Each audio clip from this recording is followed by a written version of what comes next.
जिथे मी राहत होती तिथे माझा एक समाज होता, मातंग समाज आहे तिथे. पूर्ण स्लम बोलतात ना, झोपडपट्टी एरिया होता. तिकडची मुलं जी बोलतात ना, कचरा वेचकांची मुलं होते. तर मला असं वाटायचं की हा माझा समाज इथे का? ओठात विद्रोह अन पोटात विस्तव, डोळ्यात आग अन उरात त्याग, ध्यास मनी सदा लोक कल्याणाचा, त्यांनीच रचला पाया नव इतिहासाचा. म्हणूनच ठरल्या त्या नवदुर्गा.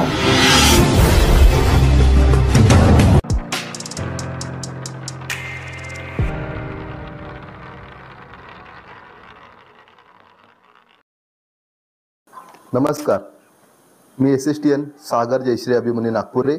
SST महाविद्यालयात आपले सहर्ष स्वागत आहे. आज जागतिक महिला दिन. आजही समाजामध्ये स्त्री आणि पुरुष समानता बघायला मिळत नाही.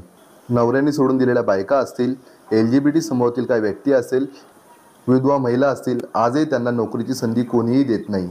उल्हासनगरात ती संधी देत आहे ज्योती तायडे. ज्योती तायडे वृक्ष फाउंडेशनच्या संस्थापिका अध्यक्ष आहेत. यातून त्यांनी जवळपास 3,500 महिलांना रोजगार देऊन स्वतःच्या पायावर उभं केलं आहे. तर जाणून घेऊया त्यांचा प्रवास. SST महाविद्यालयामध्ये मॅडम आपले स्वागत आहे. धन्यवाद सागर. मी सर्वप्रथम SST महाविद्यालयाचं आभार व्यक्त करत आहे की त्यांनी जागतिक महिला दिनानिमित्त वेगवेगळ्या महिलांचा प्रवास जाणण्याची संधी दिलेली आहे व माझाही प्रवास इथे व्यक्त करण्याची मला संधी दिली आहे. धन्यवाद. मॅडम, विद्यार्थी नेत्या ते वृक्ष फाउंडेशनचा प्रवास कसा पार पाडला? जिथे मी राहत होती तिथे माझा एक समाज होता, मातंग समाज आहे तिथे. पूर्ण स्लम बोलतात ना, झोपडपट्टी एरिया होता. तिकडची मुलं जी बोलतात ना, कचरा वेचकांची मुलं होते. तर मला असं वाटायचं की हा माझा समाज इथे का आहे, कुठेतरी या समाजाला मला पुढे नेलं पाहिजे. तर RTA right to the education हा GR आलेला. त्याच्यामध्ये मुलांना नर्सरी टू 8th स्टँडर्ड मोठ्या शाळेमध्ये शिक्षण फ्री होतं. तेव्हा मी democratic youth federation of India या संघटनेशी जुडली की जेणेकरून मी जास्तीत जास्त मुलांना शिकवलं. कारण की जर मुलं शिकले तर आपलं भविष्य आहे, देशाचं भविष्य मुलांना शिक्षणापासून आहे. DYFIच्या माध्यमातून आज जवळजवळ 4,000 मुलांचे मी ॲडमिशन केलेले आहे. कुठे ना कुठे म्हणजे बोलतात ना, या वर्गांचे प्रश्न कोण सोडवत नाही. तर त्याच्यासाठी खूप धडपड केली त्या मुलांसाठी. तर त्या मुलांना जे गणवेशचा इश्यू, त्याच्यानंतर पुस्तकांचा इश्यू होता. तर महिला ज्या यायच्या की पालक वर्ग यायचा मोठ्या प्रमाणात की मॅडम, मुलांचे ॲडमिशन तर तुम्ही करून दिलेले आहेत, पण आमच्या मुलांना आता आम्ही ट्युशन कसं लावायचं किंवा त्या मुलांची फीस गणवेश कसं घ्यायचा. त्याच्यामुळे एक रोजगार बोलतात ना, महिला जर शिकली तर घर शिकते, तर असं मला वाटत होतं. आणि काही या महिलांसाठी पण केलं पाहिजे याची उत्सुकता हमेशा माझ्या मनात होती. महिलांना रोजगार काय द्यायचं याच्याने 2018 मध्ये जेव्हा प्लास्टिक बंदी झाली तर आम्ही प्लास्टिक व पर्याय काय, त्याच्यामुळे कागदी पिशव्या आणि कापडी पिशव्याचं महिलांना प्रशिक्षण दिलं. जवळजवळ 500 ते 1000 महिलांना या प्रशिक्षण देऊन आम्ही त्यांना रोजगार दिलं. व्यापाऱ्यांना पण पर्याय नव्हता, तर त्याच्यावर पण आम्ही कागदी पिशव्या आणि कापडी पिशव्या त्यांना उपलब्ध करून दिल्या. विविध सोसायट्याच आहेत, आज मोठ्या सोसायट्या, जवळजवळ 350 ते 400 महिला आहेत ज्या मोठ्या सोसायटीजमध्ये हाऊसकीपिंगचे कामं करतात आहे. व आपण बोलतात ना, एक ह्याच्यामध्ये ही समाजाचे जे घटक आहेत, जसं ट्रान्सजेंडर आहेत, जळालेल्या महिला आहेत, परित्यक्त्या महिला आहेत, कमी शिकलेल्या आहेत व बोलतात आपण की 60 वर्षानंतरच्या महिलांना बोलतात ना, एक रोजगार नाही दिला पाहिजे.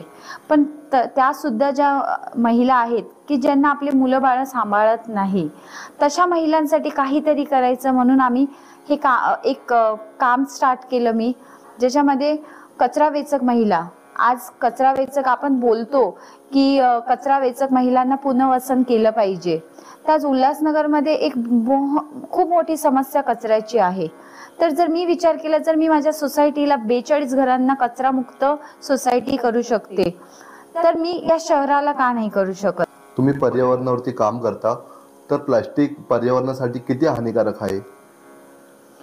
आज तुम्ही बघू शकता, आपल्या समुद्रात जाते तर जल प्रदूषण होतं. हवेमध्ये जर प्लास्टिक आपण जाळतो तर वायू प्रदूषण होतं. प्लास्टिक हे पर्यावरणासाठी भरपूर घातक आहे. प्लास्टिक मुक्त करण्यासाठी समाजाची काय भूमिका असली पाहिजे?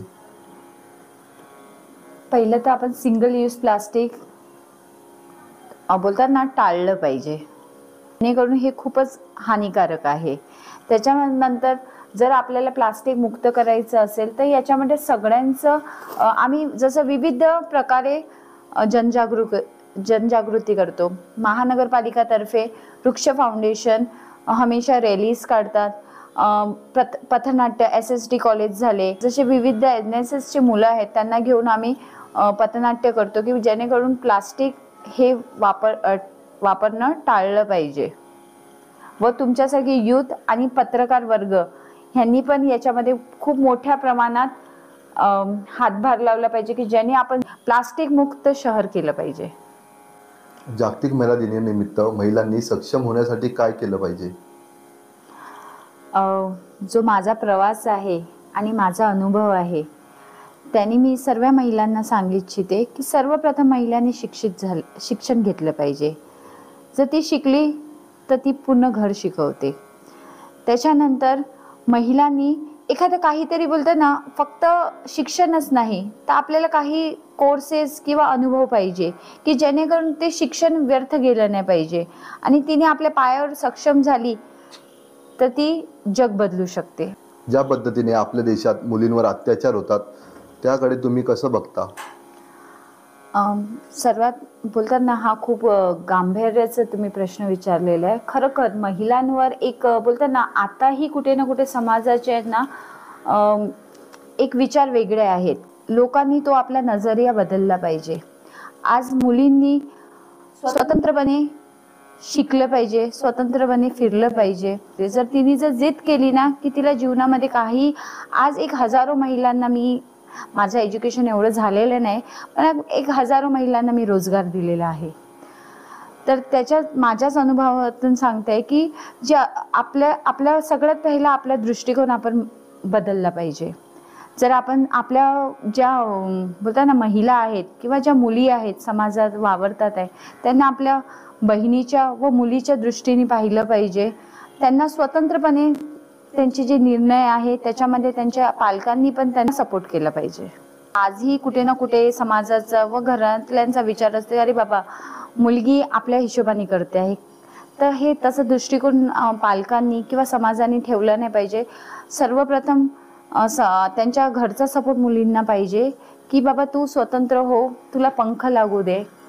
क्रांतीसूर्य महात्मा ज्योतिबा फुले यांनी स्त्रियांना शिक्षणाचा मार्ग दाखवला, तर डॉक्टर बाबासाहेब आंबेडकर यांनी त्यांना नोकरी, व्यवसाय, समाजकारण, राजकारण यांना प्राधान्य देऊन उभं केलं. ज्योती तायडेसारखे ज्या महिला आहेत त्या उपेक्षित महिलांना हात देऊन उभं करतात. मॅडम, तुमचे खूप खूप आभार. तुम्ही या ठिकाणी आला, तुमचे मत इथे मांडले.